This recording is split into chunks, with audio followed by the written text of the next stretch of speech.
Assalamualaikum warahmatullahi wabarakatuh.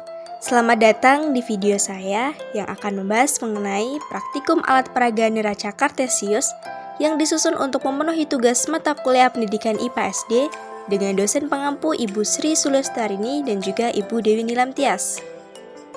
Sebelumnya perkenalkan, nama saya Eka Wulandari, NIM 14014211320, nomor presensi 31, dari Rombel G, jurusan PGSD FIP UNES. Sebelum membahas lebih lanjut mengenai kegiatan praktikum, mari kita bahas terlebih dahulu mengenai apa itu alat peraga. Alat peraga merupakan alat atau media konkret yang digunakan dalam pembelajaran untuk membantu siswa dalam memahami materi. Menurut Nasution, alat peraga pendidikan adalah alat pembantu dalam mengajar agar kegiatan menjadi efektif. Manfaat alat peraga adalah memperbesar atau meningkatkan perhatian siswa, mencegah kondisi verbalisme siswa, memberikan pengalaman belajar secara langsung, mengembangkan sikap eksploratif, meningkatkan motivasi belajar siswa, dan membantu menumbuhkan pemikiran yang teratur dan sistematis. Selanjutnya yaitu, mari kita bahas mengenai kegiatan praktikum alat peraga neraca Kartesius. Karena tidak dapat menemukan materi tekanan zat cair yang berhubungan dengan alat peraga neraca Kartesius di buku tema SD, di sini saya mengambil identitas pembelajaran yang mendekati materi tekanan zat cair, yaitu pada kelas 3, semester 1, tema 3 benda di sekitarku, subtema 3 perubahan wujud benda, pembelajaran kedua, dengan kompetensi dasar 3.1, menggali informasi tentang konsep perubahan wujud benda dalam kehidupan sehari-hari yang disajikan dalam bentuk lisan, tulis, visual, dan atau eksplorasi lingkungan, dengan tujuan, yaitu dengan melakukan percobaan, siswa dapat mengidentifikasi perubahan wujud benda. Judul dari kegiatan praktikum ini yaitu perubahan benda terapung, melayang, dan tenggelam pada air menggunakan alat peraga sederhana neraca Kartesius, dengan tujuan, siswa dapat menjelaskan konsep benda tenggelam, melayang, dan terapung, serta penerapannya dalam kehidupan sehari-hari. Untuk kompetensi dasar yang diambil yaitu 3.1, menjelaskan konsep benda tenggelam, melayang, dan terapung, serta penerapannya dalam kehidupan sehari-hari.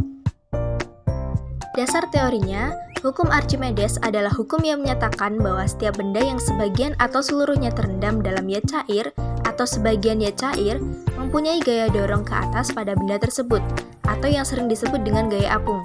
Besar gaya dorong yang dihasilkan sama dengan berat zat cair atau zat cair yang dipindahkan oleh benda tersebut. Ketika sebuah benda dicelupkan ke dalam zat cair, ada 3 kemungkinan yang terjadi, yaitu tenggelam, melayang, dan terapung. Benda dikatakan tenggelam apabila benda berada di dasar air. Hal ini terjadi ketika massa jenis benda lebih besar dari massa jenis zat cair. Besar gaya apung lebih kecil dari berat benda. Benda dikatakan melayang apabila benda berada dalam zat cair tetapi tidak berada di dasar zat cair. Hal ini terjadi ketika massa jenis benda sama atau hampir sama dengan massa jenis zat cair. Besar gaya apung sama atau hampir sama dengan berat benda. Benda dikatakan terapung apabila sebagian benda masih muncul di atas permukaan zat cair. Hal ini terjadi ketika massa jenis benda lebih kecil dari massa jenis zat cair. Besar gaya apung sama dengan berat benda. Alat dan bahan yang digunakan yaitu ada 3 buah gelas plastik, plastisin, air 600 ml, dan juga teko. Berikut merupakan cara kerja dari kegiatan praktikum membuat alat peraga sederhana neraca Kartesius. Untuk lebih jelasnya akan dipaparkan dalam video berikut ini.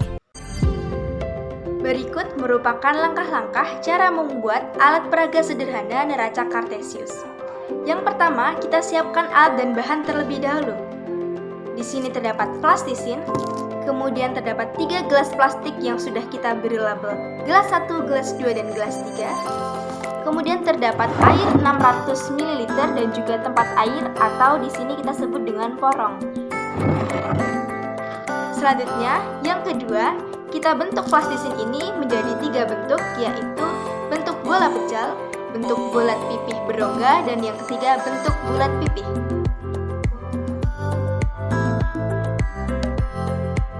Bentuk bola pejal, bentuk bulat pipih,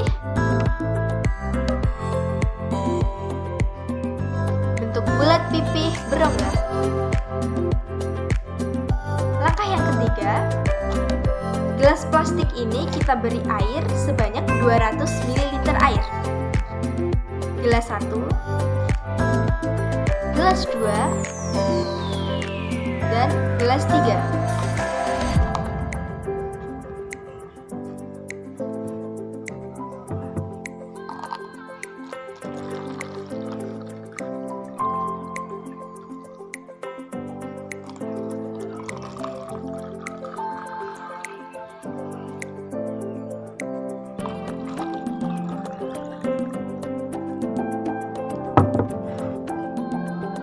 Selanjutnya, kita masukkan plastisin berbentuk bola pecel ke dalam gelas plastik pertama. Kemudian yang kedua, kita masukkan plastisin berbentuk bulat pipih berongga ke dalam gelas plastik kedua.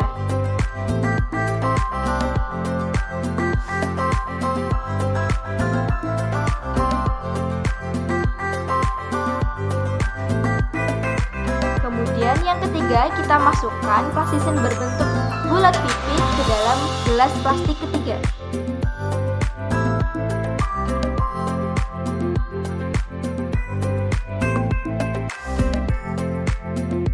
Baik, langkah selanjutnya yaitu kita amati dari letak plastisin yang sudah kita masukkan ke dalam gelas plastik.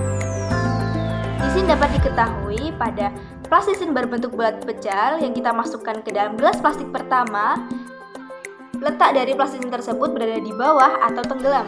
Kemudian plastisin berbentuk bulat pipih berongga yang kita masukkan ke dalam gelas 2 letaknya melayang atau tidak sampai ke bawah dan tidak sampai di atas.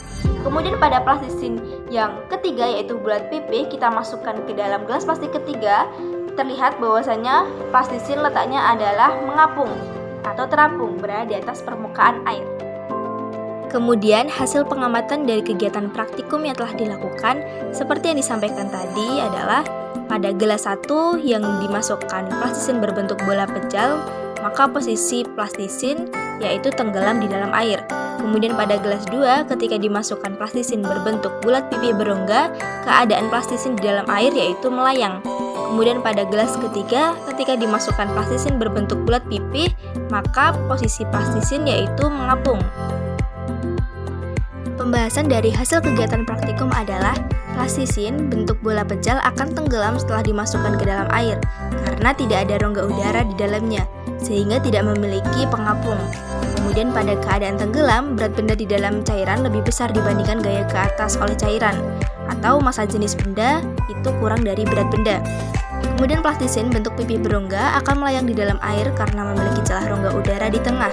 Besarnya rongga ini seimbang sehingga benda melayang berada di antara dasar wadah dan permukaan cairan, atau massa jenis benda sama dengan berat benda. Kemudian plastisin pipih seperti kapal akan terapung setelah dimasukkan ke dalam air karena rongga udaranya lebih besar daripada plastisin berongga, atau massa jenis benda lebih besar daripada berat benda. Simpulan dari kegiatan praktikum yang telah dilakukan adalah terapung, tenggelam, atau melayangnya suatu benda ditentukan oleh bentuk benda. Alat peraga neraca Kartesius dapat dibuat dengan bahan sederhana meliputi plastisin, gelas, plastik, dan air. Alat peraga neraca Kartesius dapat digunakan oleh guru dalam pembelajaran untuk mengajarkan materi tekanan niat cair yang berhubungan dengan hukum Archimedes. Hukum Archimedes banyak dimanfaatkan dalam kehidupan sehari-hari, seperti pada kapal. Oleh karena itu, dapat dipahami alat peraga yang dibuat dapat membantu peserta didik untuk mengkonkretkan hal-hal yang bersifat abstrak. Melalui praktikum ini dapat diketahui bahwa benda tenggelam terjadi jika massa jenis benda lebih besar dari massa jenis zat cair. Benda melayang terjadi jika massa jenis benda sama dengan massa jenis zat cair, dan benda mengapung terjadi jika massa jenis benda kurang dari massa jenis zat cair.